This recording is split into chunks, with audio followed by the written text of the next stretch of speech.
estamos aqui com um dos primeiros discípulos do mestre sênior de Wing Chun, Júlio Camacho, mestre Tiago Pereira, que é o diretor do Núcleo Meyer no Rio de Janeiro.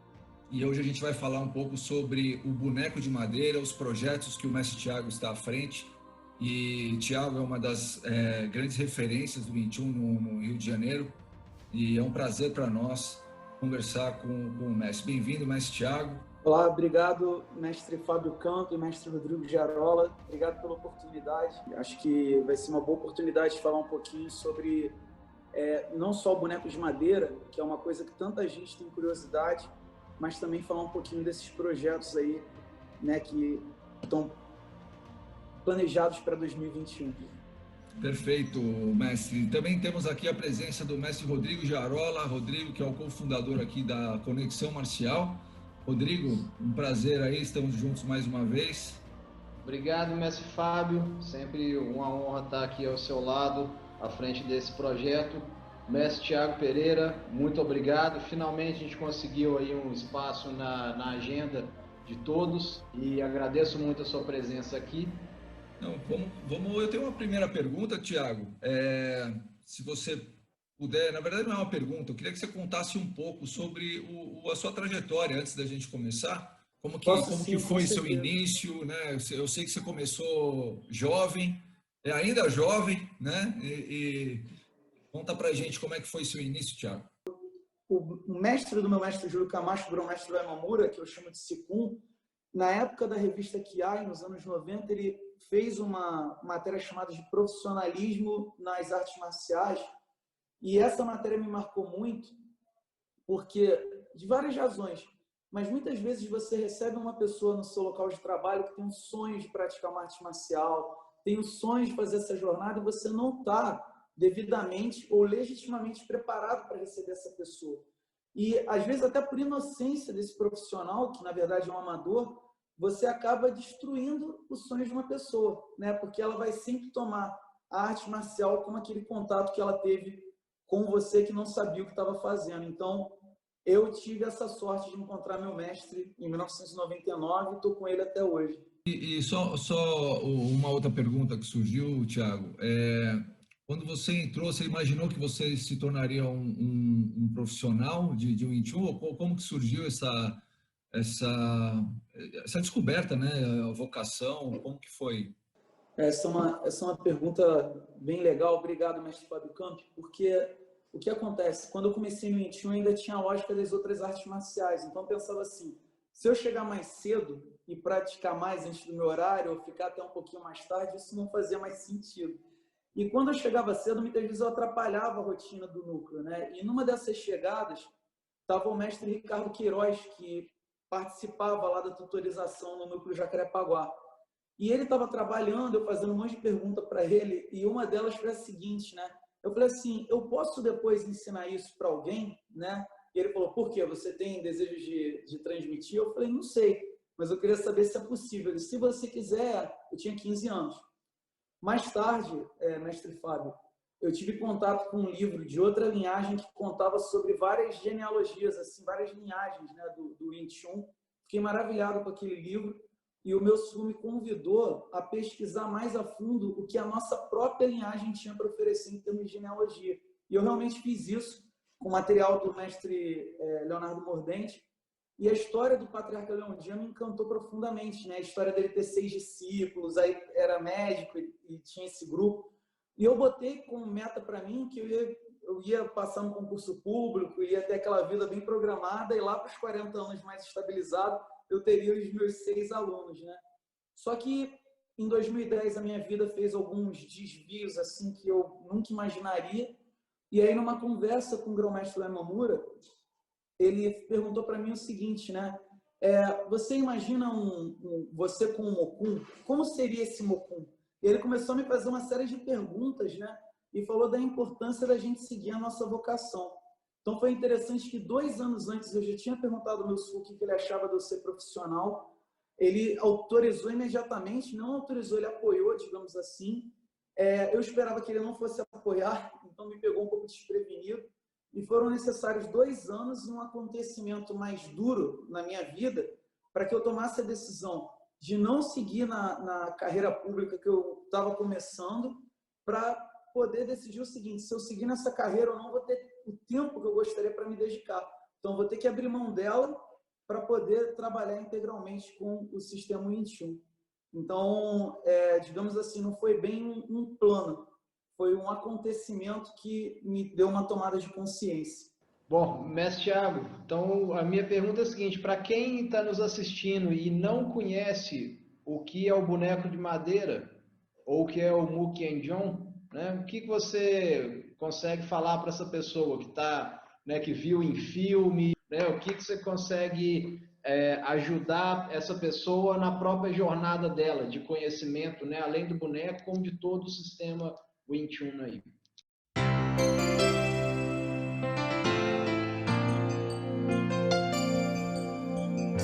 O que eu posso dizer é o seguinte: você falou em filme, e uma curiosidade importante é que a gente sempre vincula a figura do Mukien-Jong, ou do boneco de madeira, ao Bruce Lee. Mas, curiosamente, não tem nenhum filme do Bruce Lee que ele faça uso do boneco de madeira, a não ser aquele filme de 93 que conta a história da vida dele, que não é com ele, né? Mas o primeiro filme sobre bonecos de madeira é um de 76 com Jack Chan, né? Então pouca gente sabe disso. Se eu não me engano, é o The Man from Shaolin, algo assim. E esse boneco acabou entrando no imaginário das pessoas, dos entusiastas, né? E depois, realmente, em revistas especializadas, aparecia a foto do Bruce Lee praticando com ele. E o que acontece, mestre Rodrigo, é que muitas vezes a gente ainda tem, independente da nossa idade, uma fantasia com relação às artes marciais, que tem um segredo lá no final, que tem um treinamento especial. E quando a gente pega esses filmes da década de 70, tem muito disso, né? Então você faz um treinamento especial e principalmente bem exótico, né, por 3 minutos, e você ganha quase que superpoderes. E muita gente ainda encara o Kung Fu dessa maneira, né? O que acontece é que o boneco de madeira ele é uma ferramenta que o Wing Chun faz uso, né? Num primeiro momento, ele aparecia enterrado, e depois, com uma adaptação do Patriarca Imã, ele passou a ser suspenso por um suporte, o que mudou completamente o uso dele, porque agora ele tinha um jogo diferenciado. Antes ele ficava enterrado e ficava fixo, né? E uma coisa interessante é que o Patriarca Moyat, ele comparava o boneco de madeira a uma máquina de escrever. E dentro da minha interpretação, o que eu posso dizer sobre isso? Quando a gente está praticando no boneco, a gente chama de Da-Jong, né? Então, esse Da sendo de bater, golpear, tocar, ideograma é uma coisa muito mais ampla do que os nossos idiomas aqui do Ocidente. Idioma é o pilar. E máquina de escrever pode ser Da-Di. Então, quer dizer, é um trocadilho fonético, mas ao mesmo tempo tem um outro trocadilho bem inteligente aí, que é a seguinte coisa: a máquina de escrever, segundo o que chegou para mim, teria sido dito por ele, pode melhorar o seu documento, deixar ele mais bonito, mas você precisa saber ler, escrever e datilografar para usar. A mesma coisa é o boneco de madeira, porque o próprio Patriarca Moyat também dizia que tudo que tiver o ideograma Jong significa que você não vai aprender nada de novo, mas você vai refinar. Então, o que significa isso? Que você vai pegar os 3 domínios anteriores, o Sumintao, o Tianqiu e o Ji, e usar essa ferramenta para você poder se refinar com ela. Agora, tem uma coisa interessante. O grão-mestre Imamura, há uns anos atrás, eu ouvi dele pela primeira vez um termo que me chamou muita atenção, que é o de Bei Chen, né, que é a transmissão secreta, se eu não me engano. O que é a transmissão secreta? Não é que tem um segredo lá na frente, é que às vezes algo é entregue para você e você, por uma falta de visão, falta de experiência, não consegue nem apreciar o que você está recebendo. Então, o seu Sifu mostra para você a primeira parte do seu mental, e por uma falta de compreensão você não consegue saber a importância daquilo. A mesma coisa é o boneco.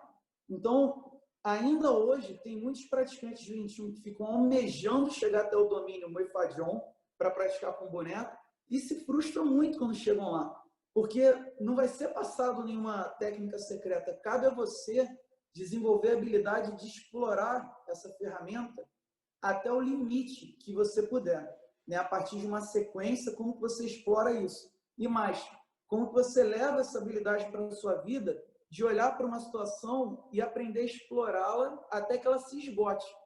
E entender que, muitas vezes, por você não ter uma compreensão dessa situação, talvez seja o momento de esperar e observar o momento oportuno para que você saiba como explorar essa situação. É o primeiro domínio, né, que você interage com algo além do seu próprio corpo.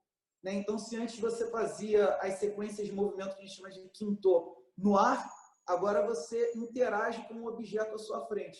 E isso muda completamente, porque a posição dos braços e da perna te obriga a movimentar o braço de uma maneira justificada que antes você não era capaz.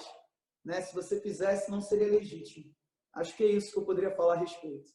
Mestre Thiago, muita gente conhece esse instrumento por Mudjong, acho que principalmente aqui no Brasil, pelo menos, né? Você pode falar um pouquinho dessa diferença de transliteração? Quando a gente fala do idioma, a parte escrita dele, o que nós temos são ideogramas. E esses ideogramas, eles não são sílabas, não são letras, eles são desenhos que representam uma ideia. Muitas vezes, quando você junta um ideograma com outro, né, vai formar uma outra ideia. E um ideograma, por exemplo, como de virtude, né, ele tem uma série de ideogramas ali que, agora eu não me engano, não me lembro exatamente quantos tem, mas só para você ter uma ideia, você tem um ideograma de pessoa, você tem um ideograma de número 10, de olhos, de coração, de tudo no mesmo ideograma, que é o de virtude. Então, tudo isso passa uma ideia. Agora, como que nós, ocidentais, vamos conseguir escrever essa ideia? Então, uma pessoa do governo chinês, agora eu não me recordo se na década de 60 ou 70, a partir do momento que o idioma que a gente conhece como mandarim foi estabelecido como o oficial, ele criou uma coisa chamada método Pinyin, né? Que é o que? É você ter uma transliteração oficial para o som que aquele ideograma faz. Então, não importa quem estiver escrevendo em qual parte do mundo, o método Pinyin ele unifica o som que o ideograma faz. E é interessante porque ele até criou alguns sinais gráficos que a gente confunde como acento, mas são como se fossem setas que indicam para onde o tom está indo. Ele simplificou os ideogramas, né? Então diminuiu o número de traços, e também esse idioma geral possui 5 tons, diferente do cantonês, que tem mais tons. O que acontece é que a região de onde veio o sistema Wing-Chun, ali se pronuncia o dialeto cantonês. É claro que o patriarca imã, que veio de Fatsan, ele vai falar o que a gente chamaria de fatsanês. E assim quem é de Hong Kong. Então, muitas vezes, se você pega alguém que foi nascido e criado em Hong Kong e hoje é um mestre, um patriarca de uma linhagem de Wing Chun, talvez a pronúncia dele seja diferenciada da nossa, porque o patriarca Moyá veio de uma localidade e essa pessoa é nascida e criada em Hong Kong. Então, isso muda também.